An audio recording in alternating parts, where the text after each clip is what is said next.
بسم اللہ الرحمن الرحیم مولا یصلی وسلم دائما ابداً علی حبیبکا خیر الخلق کلہم لا تعداد درود و سلام آپ صلی اللہ علیہ وآلہ وسلم پر اور کروڑوں رحمتوں کا نزول آپ کی آل و اصحاب پر۔ آپ کا میزبان زبیر اولی پروگرام اسلام مرہم میں حاضر خدمت ہے۔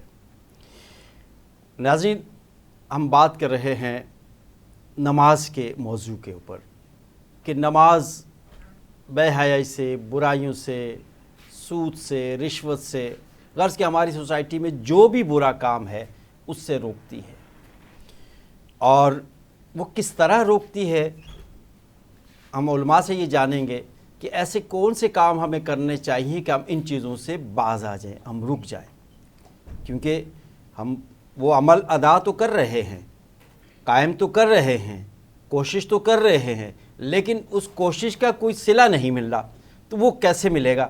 تو یہ ہم اپنے مہمانوں سے جانیں گے۔ ہمارے درمیان موجود ہیں جناب پروفیسر عزیز احمد بیگ صاحب اور جناب مفتی محمد عمر شاذلی صاحب۔ السلام علیکم۔ کیسے ہیں حضرت؟ خیریت سے ہیں؟ مفتی صاحب ٹھیک ہیں؟ ہم اپنے پروگرام کا آغاز مفتی صاحب آپ سے کریں گے کہ بے شک جو ہم نماز قائم کرتے ہیں، جو مساجد میں جو لوگ جاتے ہیں یا قرآن کی تلاوت کرتے ہیں، دین کے نیک کام کرتے ہیں، تو شیطان ان پر ہی حاوی ہو جاتا ہے، انہی کو جو ہے نا وہ صحیح کام نہیں کرنے دیتا۔ کیا کہتے ہیں؟ بسم اللہ الرحمن الرحیم۔ یہ بڑا اہم سوال کیا آپ نے زبیر بھائی۔ اصل میں یہ دنیا کا اصول بھی ہے کہ ہم جو ہے وہ پتھر بھی ایسے درخت کو مارتے ہیں کہ جہاں پر جو ہے پھل لگا ہوا، خالی درخت کو یا بنجر درخت کو کوئی پتھر نہیں مارتا۔ تو اسی طرح شیطان بھی حملہ وہیں کرتا ہے کہ جہاں کچھ ہوتا ایمان ہو۔ صحیح ہے۔ اگر کریم صلی اللہ علیہ وسلم کی بارگاہ میں صحابہ کرام حاضر ہوتے ہیں اور کہتے ہیں کہ یا رسول اللہ ہمیں ایسے ایسے وسوسے آتے ہیں، دل میں ایسے ایسے خیالات آتے ہیں کہ اگر ہم بیان کر دیں تو ہم یہ سمجھیں کہ ہم دائرہ اسلام سے نکل جائیں۔ تو حضور نے فرمایا کہ الحمدللہ یہ وسوسے ہی ہیں، یہ جو ہے وہ یقینی بات نہیں ہے، یعنی اس کا اظہار نہیں ہوا۔ تو اسی طرح جو شیطان ہے وہ جو اہل ایمان ہیں ان کے دلوں میں ہمیشہ وسوسے ڈالتا ہے۔ اور قرآن پاک کے اندر آپ جو ہے وہ سورۃ الاعراف میں بھی دیکھیں تو شیطان کو جب اللہ رب العزت کی بارگاہ سے دھتکارا گیا تو اس نے یہی کہا تھا کہ میں جو ہے وہ تیرے بندوں کو ضرور گمراہ کروں گا۔ تو مفسرین کرام کا یہ نقطہ نظر ہے، انہوں نے یہ بیان فرمایا کہ یہاں جو بندے ہیں وہی بندے ہیں کہ جو اللہ رب العزت کے نیک لوگ ہیں اور فرما بردار لوگ ہیں، اور جو نافرمان ہیں، جو گناہوں کے اندر لگے ہوئے ہیں، وہ شیطان ان کے اوپر جو ہے وہ اتنی محنت نہیں کرتا، کیونکہ وہ ویسے ہی وہ تو پہلے سے اس کے حربے میں ہوتے ہیں۔ تو وہاں محنت تو وہاں کی جاتی ہے کہ جہاں پر جو ہے مشکل کام ہو اس کو جو ہے اپنی طرف کرنا ہو۔ تو اس وجہ سے آج جو ہے ہم دیکھتے ہیں اپنے معاشرے کے اندر کہ ایک وہ شخص ہے کہ جو نماز بالکل پڑھتا ہی نہیں ہے، وہ گناہوں کے اندر تو لگا ہوا ہے، تو جو ہے کوئی دوسری بات نہیں ہے، لیکن ایک وہ شخص ہے کہ جو 5 وقت کی نماز پڑھ رہا ہے، جماعت کے ساتھ آ رہا ہے، اسی طرح جو ہے وہ پھر جب مسجد سے باہر نکلتا ہے تو جھوٹ بھی بول رہا ہے، مسجد سے باہر نکلتا ہے تو سود بھی کھا رہا ہے، فراڈ بھی کر رہا ہے، سب کچھ کر رہا ہے۔ تو اس کا مطلب یہ ہوا کہ وہ جو نماز وہ پڑھ کر آ رہا ہے وہ اس نے جو ہے وہ خشوع اور خضوع کے ساتھ، وہ للہیت کے ساتھ نماز نہیں پڑھی، جس طرح کے دین ہمیں جو ہے وہ درس دیتا ہے کہ آپ اس طرح جو ہے نماز پڑھیں۔ یعنی اس کی نماز جو ہے وہ اللہ کی بارگاہ میں جو ہے قبول نہیں ہوئی، ورنہ حدیث پاک کے اندر آتا ہے کہ جیسے کہ حدیث پاک وارد ہوئی کہ ایک شخص حضور کی بارگاہ میں آتے ہیں، انہوں نے کہا کہ یا رسول اللہ فلاں شخص رات بھر نمازیں پڑھتا ہے لیکن صبح جو ہے وہ چوری کرتا ہے۔ تو حضور نے فرمایا کہ ان قریب جو ہے وہ اس کی نماز اس کو اس فعل سے منع کر دے گی۔ تو اس کا مطلب یہ ہے کہ اگر آپ نماز خشوع و خضوع کے ساتھ دل جمی کے ساتھ پڑھتے رہیں تو انشاءاللہ وہ وقت بھی آئے گا کہ نماز آپ کو ان برے کاموں سے منع کر دے گی، روک دے گی۔ ٹھیک ہے، جزاک اللہ۔ مفتی صاحب نے کہا کہ خشوع و خضوع کیسے پیدا ہوتا ہے نماز میں؟ بسم اللہ الرحمن الرحیم۔ نماز میں خشوع و خضوع پیدا کرنے کے لیے ہمارے پچھلے پروگرام میں ایک حدیث کا تذکرہ ہوا تھا، حدیث جبریل کا۔ ان سے پوچھا مل احسان، تو کہا ان تعبد اللہ کأنک تراہ فإن لم تکن تراہ فإنہ یراک، کہ اللہ تعالیٰ کی جو عبادت ہے وہ ایسے کی جائے جیسے آپ اس کو دیکھ رہے ہیں۔ ٹھیک ہے۔ اور اگر آپ ان کو نہیں دیکھ رہے تو کم سے کم یہ تصور ضرور انسان کے اندر پیدا ہو کہ وہ اللہ تعالیٰ ہمیں دیکھ رہا ہے۔ صحیح ہے۔ جب ایک انسان دیکھیں جو لفظ تقویٰ ہے نا، آپ کو ہر جگہ پہ تقویٰ کا لفظ استعمال ہوا ہے قرآن کے اندر متعدد بار. اس کے معنی ہمارے اردو دانوں نے تو ڈرنا کیا ہے، اردو کا دامن تنگ ہے لہذا اس کو ڈرنے کے معنی میں استعمال کرتے ہیں، ورنہ اصل کام اس کا ہے کہ شرم کی وجہ سے بچنا کسی کام کا. ٹھیک ہے. بچنا یعنی اللہ تعالیٰ کی شرم ہے مجھے کہ مجھے دیکھ رہا ہے، اور اس کے بعد ہم اس کام سے بچ جائیں، اس کا نام ہے اصل تقویٰ. اللہ تعالیٰ سے حیا. تو جب ہم عبادت کے لیے کھڑے ہوتے ہیں، کسی بھی قسم کی کوئی عبادت ہو، قرآن میں جہاں بھی آئے تو وہاں پر عبادت کے ساتھ ساتھ اس کی جو ہے نا منع کیا ہے کہ اس طرح نہیں کریں. جیسے صدقے کے لیے آیا ہے کہ لا تبطلوا صدقاتکم بالمن والاذى، کہ اگر آپ عبادت کر رہے ہیں تو صرف اللہ رب العزت کی ذات آپ کے ملحوظ نظر ہو، کسی آپ احسان جتلا کر یا ان سے کام لے کر آپ اس صدقات کو خراب نہ کریں. دوسری جگہ ولا تمنن تستکثر، مطلب انسان عبادت بھی کرے، کوئی سی بھی عبادت ہو، اس میں جو لفظ استعمال ہوا احسان کے اوپر، وہ ہر قسم کی عبادت ہے. تو خشوع اور خضوع اس وقت پیدا ہوگا جب آپ نے یہ سمجھنا ہے کہ میرا اللہ مجھے دیکھ رہا ہے. صحیح. جب یہ آپ کے اندر یہ چوکی آپ کے دل کی اور خدا کے وجود کا اظہار کر دے گی تو یقیناً آپ کے ہر عمل کے اوپر آپ خشوع و خضوع خود بخود ہو جائے گا. اچھا، یہ جتنے بھی لفظ استعمال ہوئے ہیں قرآن کے اندر سوائے خوف کے، سب کے معنی ڈرنے کے نہیں ہیں. ہم خشوع کے معنی بھی ڈرنا، خضوع کے معنی بھی ڈرنا، تقویٰ کے معنی بھی ڈرنا. قرآن میں لفظ استعمال ہوا ہے صرف خوف کا. خوف کے معنی ڈرنے کے ہیں، اور ایک ڈرنا ایک ایسا عمل ہے جو اللہ تعالیٰ سے نہیں ہو سکتا. بالکل بالکل. یہ خود کیونکہ ڈرنے میں ایک فطرت یہ ہوتی ہے کہ جس سے ڈرا جاتا ہے اس پہ قابو پانے کی خواہش دل کے اندر ہوتی ہے. یعنی ڈر کے ساتھ سکون ہو ہی نہیں سکتا، جبکہ تقویٰ کے ساتھ سکون ہے، خشوع کے ساتھ سکون ہے، خضوع کے ساتھ سکون ہے. تو یہ چیز جب آپ اپنے اندر ان تمام چیزوں کو کیا کہنے ہیں. واہ واہ. اب قرآن میں ایک لفظ استعمال ہوا الذین یبلغون رسالات اللہ ویخشونہ ولا یخشون احدا الا اللہ. جب اللہ کی خشوع پیدا ہو جائے گی، خشیت پیدا ہوگی، پھر آپ کو کسی کی خشیت نہیں رہے گی. اگر اس کو ڈرنے کے معنی میں رہے تو آج جاتے جاتے ہم کتے سے بھی ڈرتے ہیں، جاتے جاتے ڈاکوؤں سے بھی ڈرتے ہیں، قاتل سے بھی ڈرتے ہیں، فلاں ہر ڈرنے والی چیز سے ہم ڈرتے ہیں. حضرت موسیٰ علیہ السلام سے قرآن کیا کہہ رہے ہیں؟ لا تخافا، تم دونوں مت ڈرو، تمہارے ہارون اور آپ جو ہے ڈر، اننی معکما، میں تمہارے ساتھ ہوں. اور لا تخف، جب سانپ سے جو سانپ کا اژدہا سامنے اٹھا، اپنی ہی لاٹھی جب سانپ بنی، حضرت موسیٰ علیہ السلام پیچھے ہٹنے لگے کہ لا تخف انک انت الاعلی، یہاں بلندی آپ کی. تو خوف اللہ تعالیٰ نے اس طرح رکھا کہ فطری چیز ہے، اور فطرت کے ساتھ خوف کے ساتھ یہ فطرت ہے کہ اگر میں آپ سے ڈروں گا تو میرے اندر یہ خواہش دیگر دوسرے ذرائع سے پیدا ہوگی کہ میں آپ پر قابو بھی پا لوں. تو خدا کے لیے اس کا ترجمہ اس طرح، خشوع کے معنی خدا کی محبت کے اندر، خدا کی عقیدت کے اندر، خدا کے احترام کے اندر. کیا کہنے. واہ ماشاء اللہ ماشاء اللہ. پروفیسر صاحب نے بہت خوبصورت بات کہی کہ اللہ کی عبادت اللہ سے ڈر کے کی جائے یا اللہ سے پیار سے کی جائے. کیونکہ اللہ تعالیٰ تو کہتا ہے کہ میں تمہاری شرک سے زیادہ قریب ہوں اور 70 ماؤں سے زیادہ پیار کرتا ہوں. بالکل. تو جو پیار کرنے والا ہے ہم اس کو ڈر کہیں کہ بس ہر وقت ڈر محسوس کریں گے تو پھر ڈیفینیٹ جہاں پیار ہوتا ہے وہاں تو ڈر نہیں ہوگا. پھر دیکھیں اس پر جو ہے وہ میں مزید جو ہے وہ روشنی جو ہے وہ ڈالوں گا کہ حضور نے فرمایا کہ ایمان جو ہے وہ خوف اور اطمینان سکون کی کیفیت کے درمیانی کیفیت کا نام ہے. یعنی جہاں پر جو ہے وہ سکون ہو، اطمینان ہو، وہاں پر ڈر بھی ہو. یعنی ڈرنا اس لحاظ سے نہیں ہے کہ ہم جو ہے وہ کسی چیز سے فطرتاً ڈر رہے ہیں، بلکہ یہاں پر جہاں پر بھی اللہ رب العزت سے خوف کا معنی کیا گیا ہے، خوف کا لفظ آیا ہے، تو وہاں پر معنی یہی ہوتا ہے کہ اللہ رب العزت کے عذاب سے ڈرنا. اللہ جو جہنم اللہ نے بڑکا کے رکھی ہوئی ہے انسانوں اور جنوں اور پتھروں کے لیے، اس سے خوف کھانا ہے. اس سے خوف کھانا ہے. کیا بات ہے. اللہ کی ذات سے جو ہے خوف نہیں کھانا. بے شک. اس کی ذات سے تو جو ہے وہ جیسے آپ نے فرمایا کہ وہ تو شے رگ سے بھی قریب ہے. حدیث پاک کے اندر آتا ہے کہ وہ تو 70 ماؤں سے بھی زیادہ محبت کرنے والا ہے. تو جو 70 ماؤں سے بھی زیادہ محبت کرنے والا ہے وہ اپنے بندوں کو جو ہے وہ کیسے جہنم میں جو ہے وہ ڈالے گا. بے شک بے شک.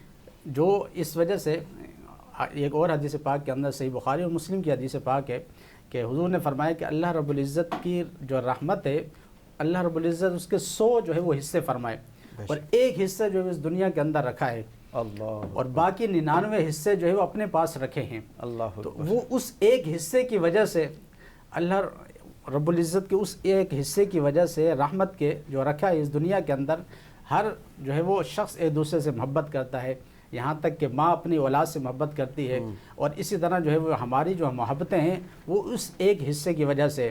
تو جو اللہ رب العزت کے پاس 99 حصے رحمت کے ہیں وہ کتنے عظیم الشان ہوں گے. کیا کہیں. تو اس وجہ سے یہ جو کہا گیا ہے کہ اللہ رب العزت کی بارگاہ میں جب کھڑے ہوں تو خشوع اور خضوع کے ساتھ ہوں. اور قرآن بھی دیکھیں کہ 18واں پارہ جب شروع ہو رہا ہے تو فرمایا کہ قد افلح المؤمنون، کہ مومنین جو ہے فلاح پا گئے. کون سے مومنین؟ الذین هم فی صلاتہم خاشعون، کہ وہ مومنین جو اپنی نمازوں کے اندر خشوع اور خضوع رکھتے ہیں. صحیح. وہ تو خشوع اور خضوع وہ فلاح پا گئے، وہ فلاح پانے والے لوگ ہیں. تو ابتداً یہی جو ہے وہ ہمارا جو موضوع ہے وہ یہی ہے کہ جو انسان اللہ رب العزت کی بارگاہ میں کھڑا ہو تو وہ اسی یقین کی کیفیت کے ساتھ کھڑا ہو کہ رب تعالیٰ جو ہے وہ مجھے دیکھ رہا ہے، اور میں اپنے رب کے حضور جب کھڑا ہوں تو پھر جب اللہ اکبر کہے گا تو تمام چیزوں کو جو ہے وہ چھوڑ دے اور للہیت کے ساتھ اللہ تعالیٰ کی طرف ساری کی ساری توجہ کر دے.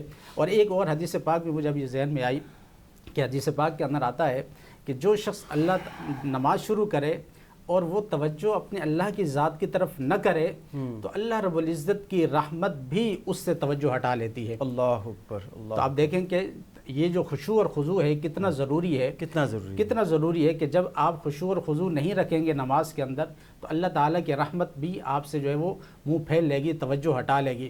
اسی وجہ سے حدیث پاک کے اندر آتا ہے کہ حضور نے فرمایا کہ تم جو ہے وہ آسمان کی طرف ادھر ادھر نہ دیکھو، ورنہ جو ہے وہ اگر ادھر ادھر دیکھو گے تو یہ ہے کہ تمہاری کہیں آنکھیں جو ہے نہ اچک لی جائیں، چونکہ یہ خشوع اور خضوع کے منافی ہیں.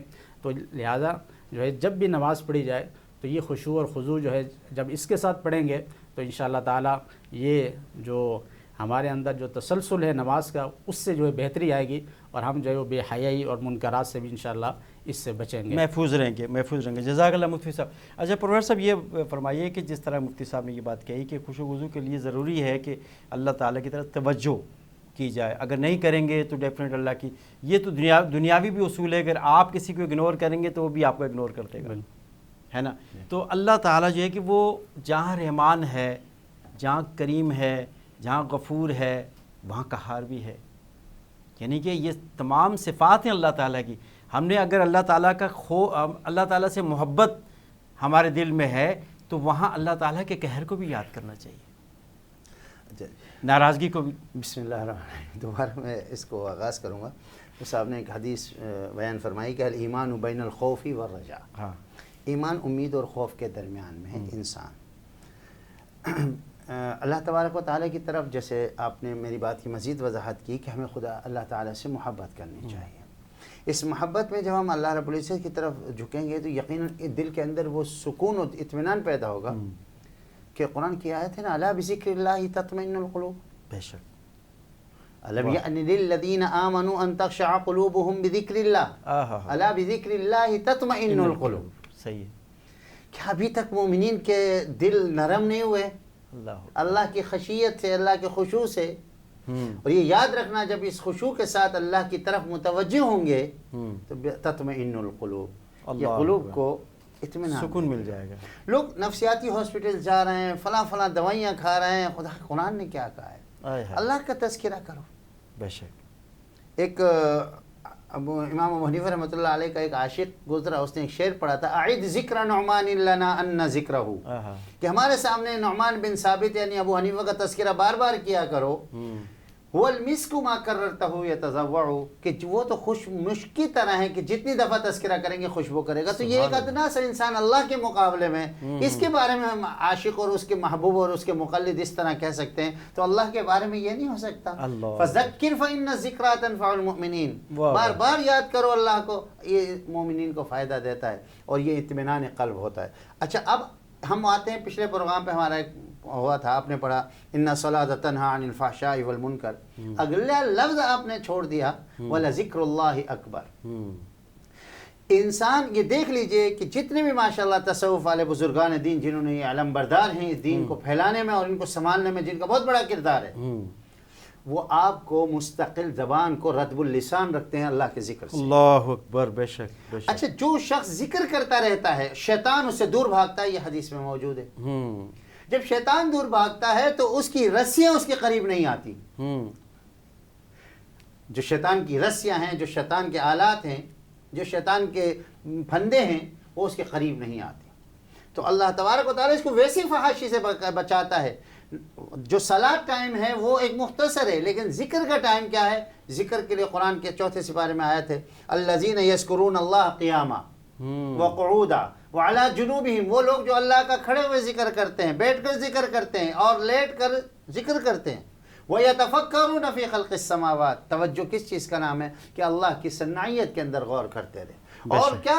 ربنا ما خلقت هذا باطلا، اے ہمارے رب آپ نے کوئی چیز فضول نہیں پیدا کی. یہ توجہ کے بعد جب خدا کی اللہ کی الوہیت کو آپ پہچان جائیں گے تو آپ کی ہر عبادت کے اندر آپ کو اطمینان اور سکون ملے. جزاک اللہ. مفتی صاحب، پروفیسر صاحب نے فرمایا کہ جو اللہ کا ذکر کرتا ہے، جو لسان اس کی زبان جو ہے کہ ہر وقت اللہ کے ذکر سے تر رہتی ہے، تو شیطان اس سے دور رہتا ہے. تو آپ نے فرمایا تھا کہ جو جتنا عبادت کرے گا شیطان اس پہ حملہ کرے گا.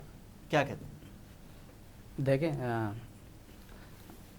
جہاں پر حدیث پاک کے اندر جو ہے وہ نماز کا جہاں ہمیں ذکر ملتا ہے، جہاں اذان کا ذکر ملتا ہے، تو اذان کے بارے میں آقا کریم صلی اللہ علیہ وسلم نے یہی فرمایا کہ جب اذان ہوتی ہے تو شیطان جو ہے وہ گرز مارتا ہوا جو ہے بھاگ جاتا ہے.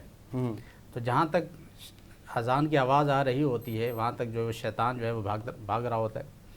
اسی طرح جب پھر دوبارہ آ جاتا ہے اور جب دوبارہ اقامت کہی جاتی ہے تو پھر دوبارہ وہ گرز مارتا ہوا بھاگ جاتا ہے. ٹھیک ہے. یہ ذکر سے مراد جو ہے وہ یہ ہے کہ جب آپ بلند آواز سے ذکر کریں گے، ٹھیک ہے، تو یہ شیطان کا بھاگنے کا جہاں پر وہ ذکر ہوا وہ جو ہے وہ عموماً حدیث کے اندر جو ہے وہ اذان کے بارے میں ہے کہ اذان کی آواز سن کر جو ہے وہ شیطان بھاگ جاتا ہے. ٹھیک ہے. لیکن جہاں پر اللہ تعالیٰ کے نیک بندے ہوں، جہاں ذکر کر رہے ہوں، تو وہاں پر جو ہے وہ جہاں اللہ کی رحمت جو ہے وہ برس رہی ہو، تو ظاہر سی بات ہے وہاں پر جو ہے وہ شیطان اپنا حملہ ضرور کرنا چاہے گا اور ان کو متزلزل کرنا چاہے گا. یہ جو ہے وہ شیطان کا جو ہے وہ ایسا ہو ہی نہیں سکتا، کیونکہ یہ شیطان، یہ جو دنیا ہے یہ شیطان کا یوں سمجھ لیں کہ یہاں شیطان بادشاہ ہے، یہاں اس کو کلی اختیار ملا ہوا ہے کہ آپ نے جو کچھ کرنا ہے کر لیں، قیامت تک کے لیے اس کو اختیار ہے. تو اب اس کا کام یہی ہے کہ وہ بندوں کو بہکائے. تو اب انہی بندوں کو بہکائے گا کہ جو نیکوکار ہیں، جو کافرین ہیں، جو فاسقین ہیں، وہ تو پہلے ہی اس کے بندے ہیں. تو لہٰذا اللہ تعالیٰ کے جو ذکر کرنے والے ہیں وہ جو ہے وہ بالکل اس کے شکنجے میں ہیں اور وہ ان پہ اوپر جو ہے ہر وقت جو ہے وہ کوشش اور محنت میں لگا ہوا ہے. ٹھیک ہے. تو اسی طرح جو ہے قرآن پاک کے اندر جو ہے وہ مختلف مقامات پر یہی ہے کہ ان الشیطان لکم عدو مبین، شیطان تمہارا کھلا دشمن ہے. تو یہ جو حدیث پاک جو میں نے ابھی پیش کی ہے کہ حضور نے فرمایا کہ جب اقامت ہوتی ہے تو پھر شیطان چلا جاتا ہے، اور جب نماز بندہ شروع کرتا ہے تو پھر شیطان آ جاتا ہے، اور پھر شیطان کیا کرتا ہے کہ وہ وسوسے ڈالنا شروع کر دیتا ہے. اللہ اکبر. اور انسان جو ہے پھر وہ باتیں یاد کرنا شروع کر دیتا ہے کہ جو پہلے بھلا چکا ہوتا ہے. اور یہاں تک کہ جب نماز مکمل کرتا ہے تو اسے پتہ ہی نہیں ہوتا کہ میں نے کتنی رکعتیں پڑھی ہیں. صحیح بخاری یہی نہیں پتا، اسے یہی نہیں پتا ہوتا. ٹھیک ہے. اس کا مطلب یہ ہے کہ ذکر کے ساتھ آج کل یہ ہمارا اجتماعی مسئلہ ہے. جزاک اللہ مفتی صاحب، بہت شکریہ آپ کا. جناب پروفیسر صاحب کا بہت شکریہ. جزاک اللہ. ناظرین کرام، ہم فیصلہ آپ پر چھوڑیں گے. پروفیسر صاحب نے فرمایا کہ شیطان جو ہے کہ جہاں اللہ کا ذکر ہوتا ہے وہاں سے شیطان بھاگ جاتا ہے، اور مفتی صاحب کا بھی یہ کہنا ہے کہ وہاں سے شیطان بھاگ جاتا ہے. تو پھر یہ جو ذکر کرنے والے لوگ ہیں، جو نماز ادا کرنے والے لوگ ہیں، جو حافظ قرآن ہیں، جو دین کی طرف زیادہ جن کی رغبت ہوتی ہے، وہ پھر برے کاموں میں کیوں مبتلا ہو جاتے ہیں؟ یہ سوال جواب آپ کے لیے چھوڑا میں نے. اپنے میزبان زبیر علوی کو اجازت دیجیے. فی امان.